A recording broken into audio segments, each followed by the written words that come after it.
Welcome back to the weekly news roundup. This is the business and the SillyVille editions.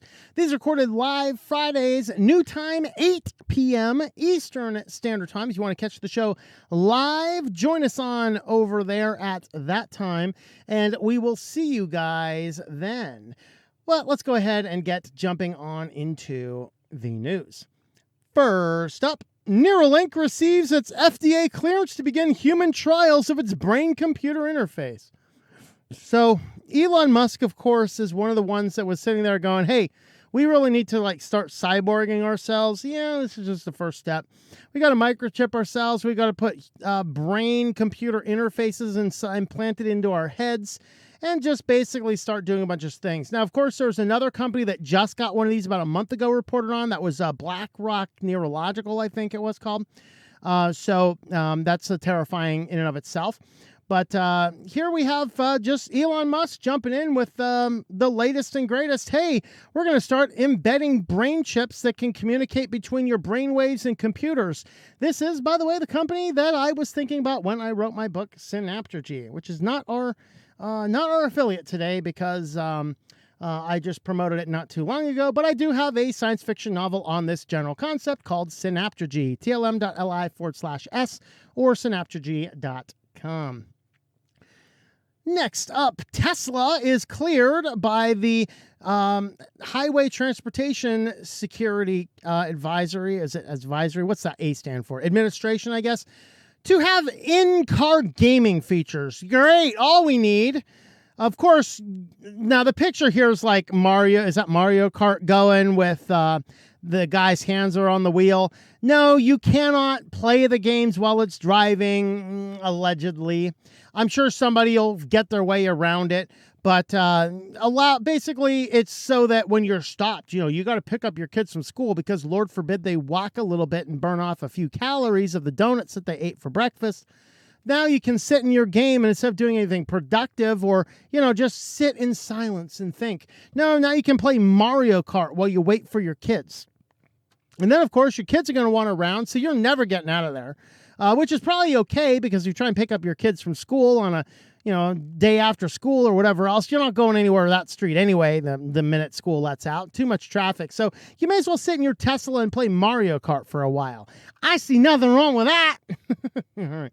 Yeah, okay. We do not need gaming systems. We don't even need computer screens this big in your car. We definitely don't need infotainment systems that require far more focus than tactile buttons on your dashboard. And we certainly don't need that type of readout information in a giant computer screen in your car.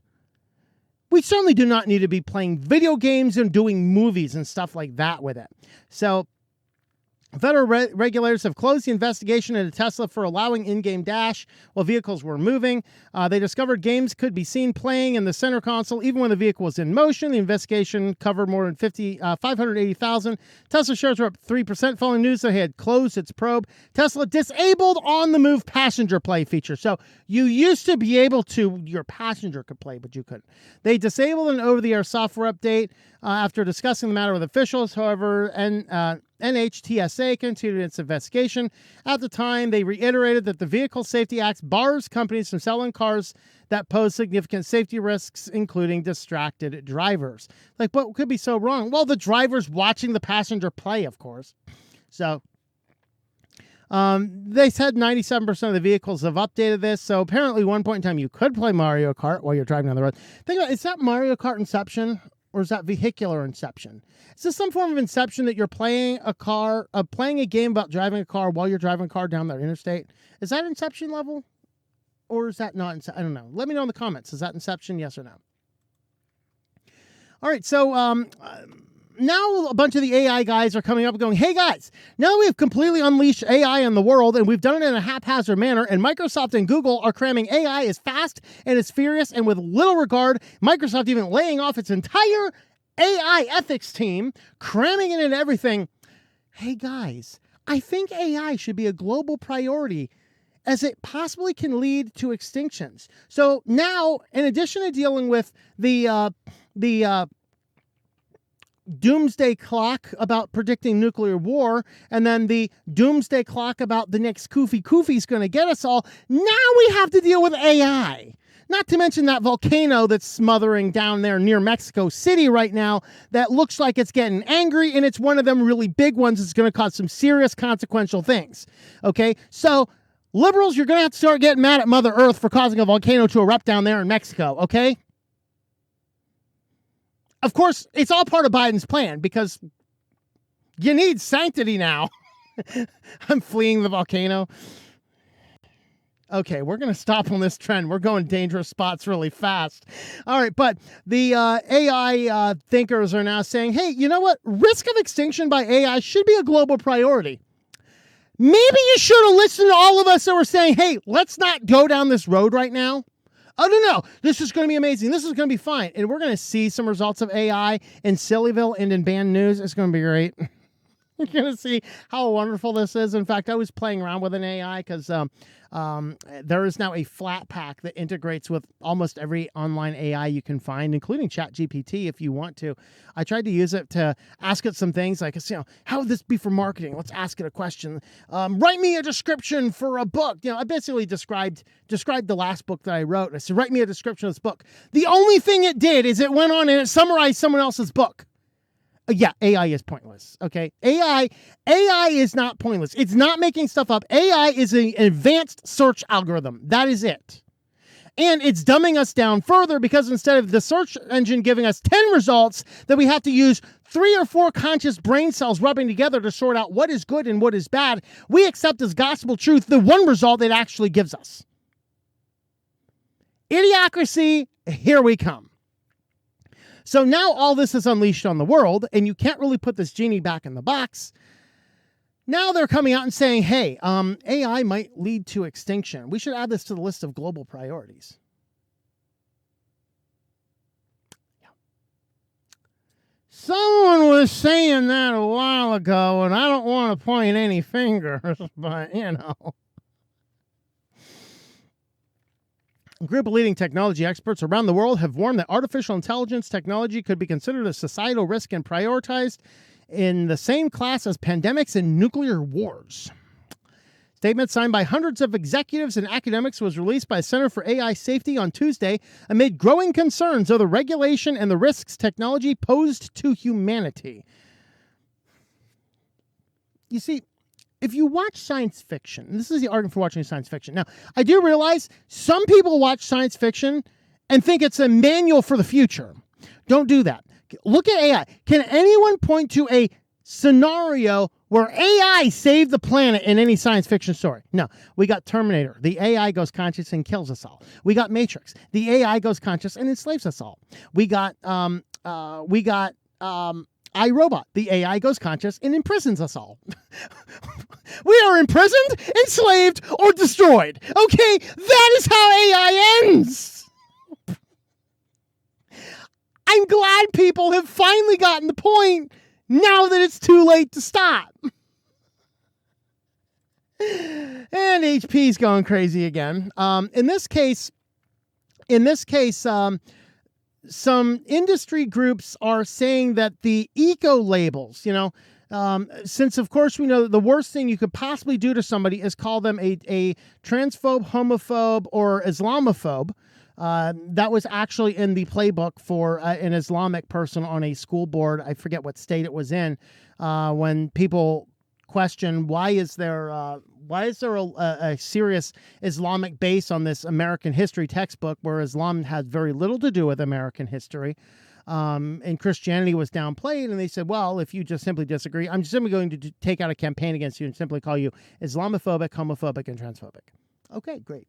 So, of course, the next worst thing you can do on top of the Holy Untrinity is that you might have to be called danger to the planet.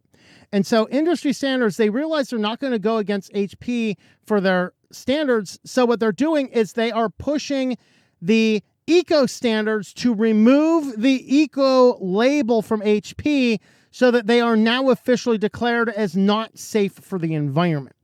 What this has to do with is in the first, I believe, and Louis Rossman did a really good breakdown video of this general concept here as well. If you purchase your printer in like the first few months, you can sign up for your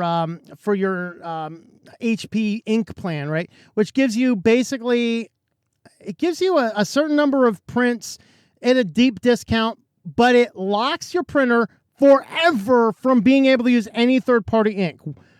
Even if you stop the program, even if you're done, even if you're not paying for their ink program anymore, your printer can never, ever go back to printing non-HP cartridges. So the industry standards are saying this is actually a degradation, because one of the rules for having the eco-friendly label on the printer is you have to be able to use any cheap or easy source available ink cartridges, refillable cartridges, or things like this. And if you fail to meet that, then you don't have the standard, that you don't have the logo. So at HP is when you buy the printer, it is technically capable of using these labels, of using multiple different ink cartridges. But as soon as you push that button, as soon as that thing touches the internet and it does a firmware update, it can never be rolled back. So what they're arguing is they're selling a printer that might technically meet the standard, but the forced aggressive marketing means almost no HP printers do actually meet the standard. So they're calling to remove the eco-friendly label from the HP printers. So that is really the point here. Of course, what HP should be able to do is roll back that ability with a firmware, and they should be forced to. There's actually, I don't know if in the United States, but in some countries, there's actually a law. If you sell the device, you may not sell the device needed to get the device to operate.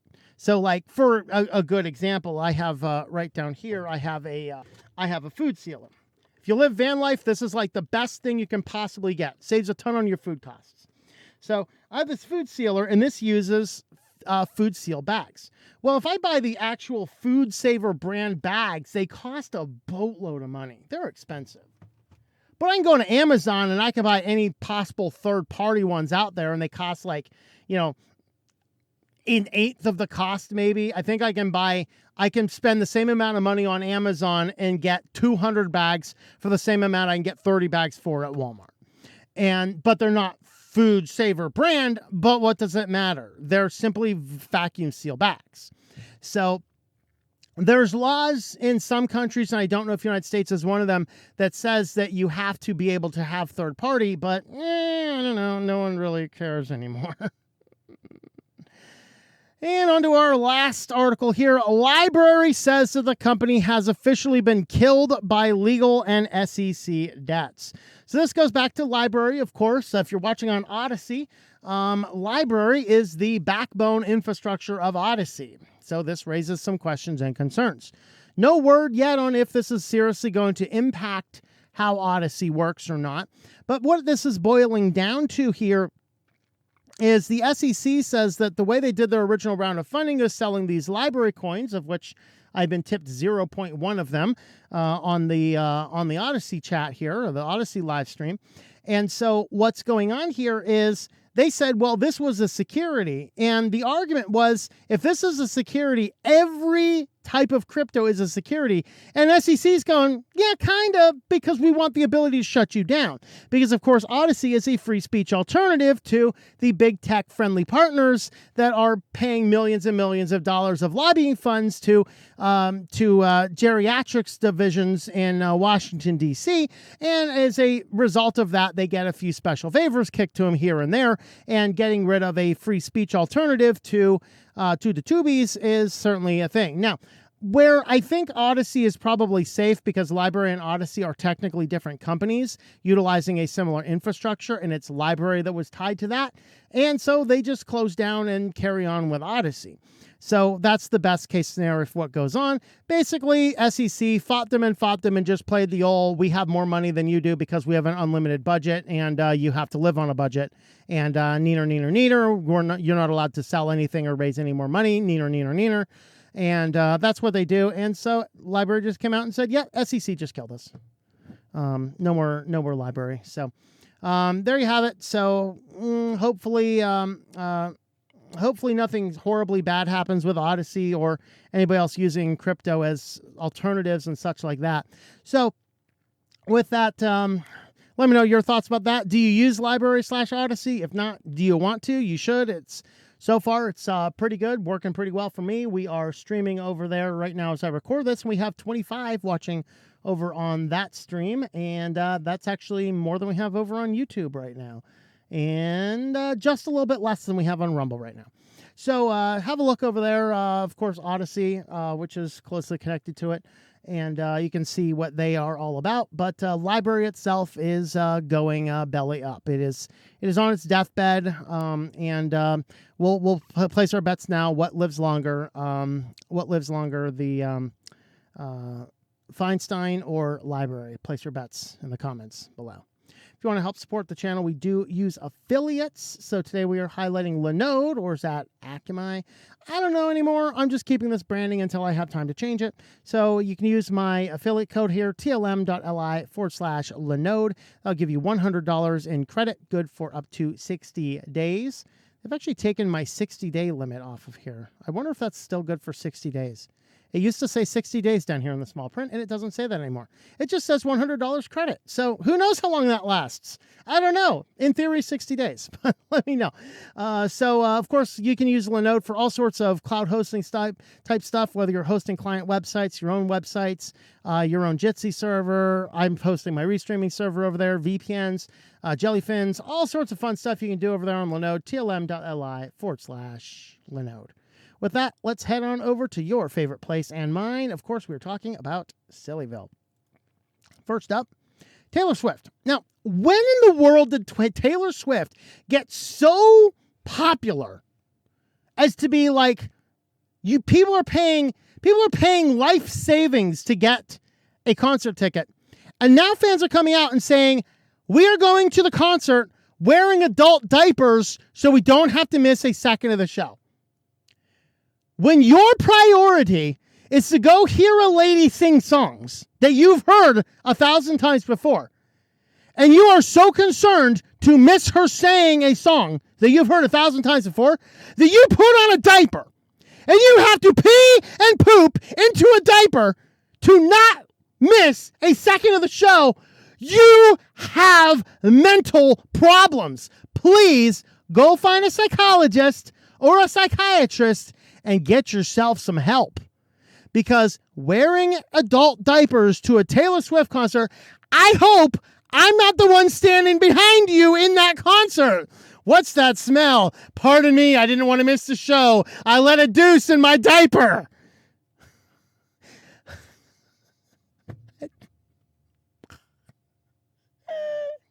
Our world.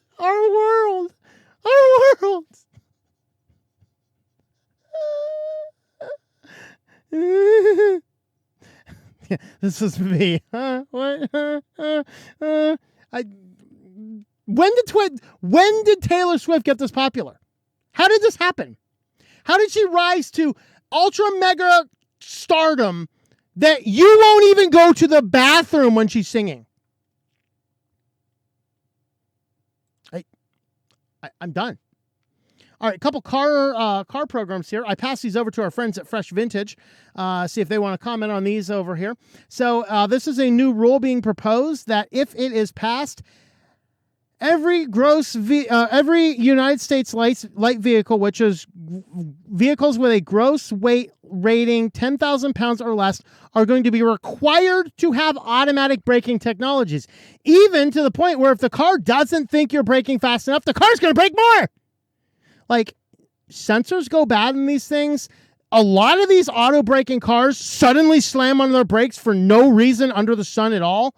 It is more dangerous to have this crap because of the cars behind you than it is to have this technology. Here's a thought. Get a car without Mario Kart in the front seat and pay attention to the road. Just a thought, but, you know, I don't even like touching my phone if I'm driving down the street. So there you have it. So if all the cars and trucks could soon be equipped with automatic braking systems designed to prevent crashes with other vehicles and pedestrians. Of course, Teslas, we know that their auto braking systems do not detect children. So thump, thump goes Jimmy. But, you know, under the rule proposed Wednesday by the Department of Transportation, the National Highway Trace... them again. If adopted, all vehicles under 10,000 pounds would be required to have AEB technologies. 3 years after the publication of a final rule under the proposal, systems will be capable of stopping and avoiding contact with a vehicle at speeds up to 62 miles an hour. The DOT says the proposed rule is a key part of the national strategy agency launched in January 2020 that is aimed at reducing the number of traffic fatalities and serious injuries. They did forget something. If this was created just in January 2022, Department of Transportation, that would be under Buttigieg. They forgot to include the fact that if it's people with lighter complexions, they don't have to auto brake. If people with darker, they do, so that you know where I'm going, but I'm not going to complete my thought. We're not on bad news yet. So consumer safety advocates who have long pushed for such a rule agree. Strong rule would save lives and prevent costly crashes and drastically raise the bar for safety on our roads, says William Wallace, who should actually be fighting for Scotland's independence right now, but for some reason he's making policy on cars and braking systems. Associate Director for Safety Consumer Reports said, "It is desperately needed at a time more than 100 people in the U.S. die in vehicle crashes every single day, and only 99 of those have Mario Kart playing in the front seat." Of course, being TechCrunch, they did not get their opposing view, so they did really bad journalism here, because look at the opposing view. How many people have had these automatic braking systems suddenly slam on the brakes for no reason at all, potentially causing another crash because the car behind you was not anticipating you slamming on the brakes for no reason?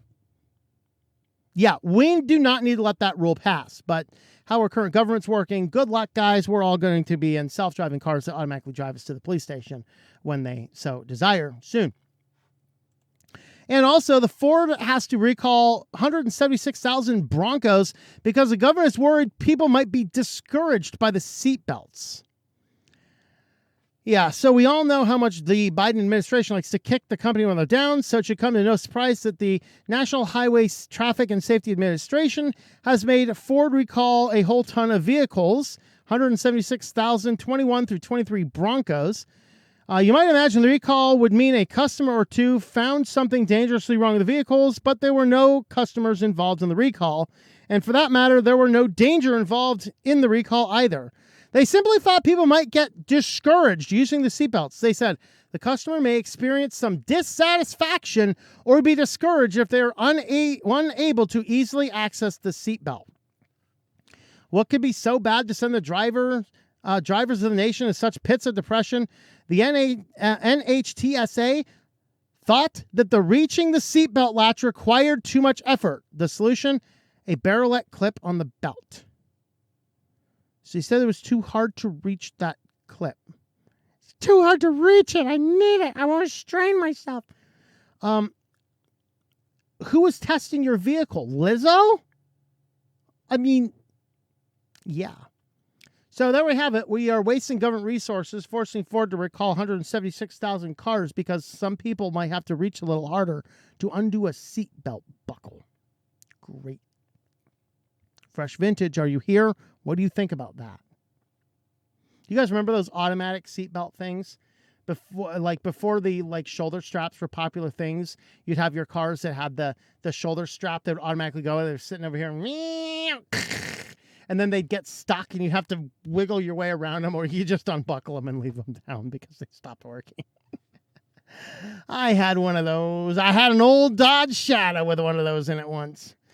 Don't ask me why. My mother was in love with those stupid cars. She had good luck with one, so she thought Dodge Shadows were the best cars ever. So we bought like 3 or 4 more, and every one of them had constant problems. Like, yeah, the Dodge Shadows have constant problems. You found the diamond in the rough. All right, so this is a good one. I thought this one was originally banned, but I didn't think it was bad enough. So deals with eating disorders. So, of course, eating disorders are a problem. In my day, it was bulimia. I had friends who were either bulimic or anorexic. You know, they'd be all super skinny and have that like peach fuzz growing all over their arms and stuff. They kind of looked hideous and white skin and stuff. And looked like they were like about to die or something, you know, or vampires. Just not spending nearly enough time in the sun because their body's being deprived of nutrients. And so now, of course, the eating disorders are more the opposite side. Oh, somebody told me I'm fat. So I'm surprised anybody suffers from eating disorders anymore that do not involve eating too many pizzas in one sitting.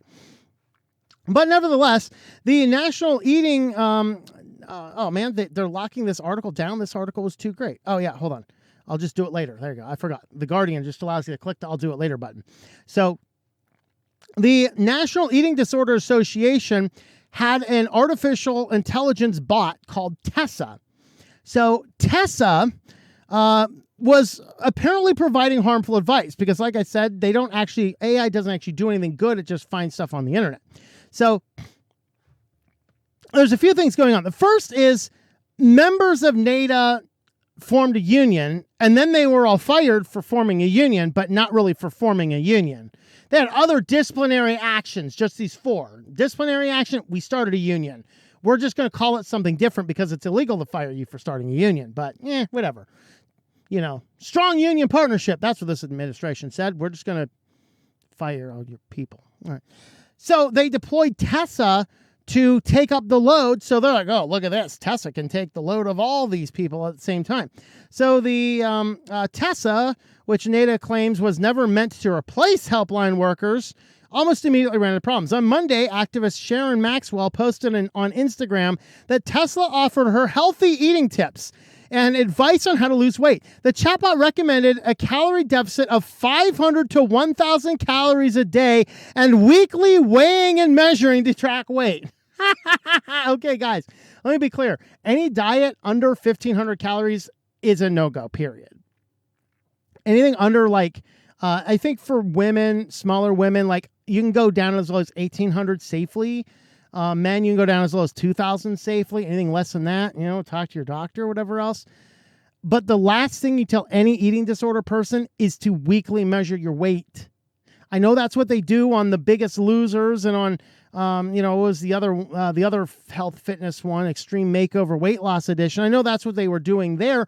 But remember, those shows were actually under the guidance of psychologists and doctors. But for the average person, the average kid, if your teenage daughter is having an eating disorder, the last thing you tell them to do is weigh themselves and track weight weekly. And you certainly don't put them on a 500 to 1,000 calorie diet either. All right. So basically, Tessa was going rogue and wanting to give people extraordinarily harmful advice that would cause them to sink lower into depression. But hey, AI is solving all the world's problems, so why not? I mean, AI is so great. Let's use it for our law cases too. This lawyer found out that's not a good idea after the judge slapped him silly. He might have asked ChatGPT to slap him silly. We don't know.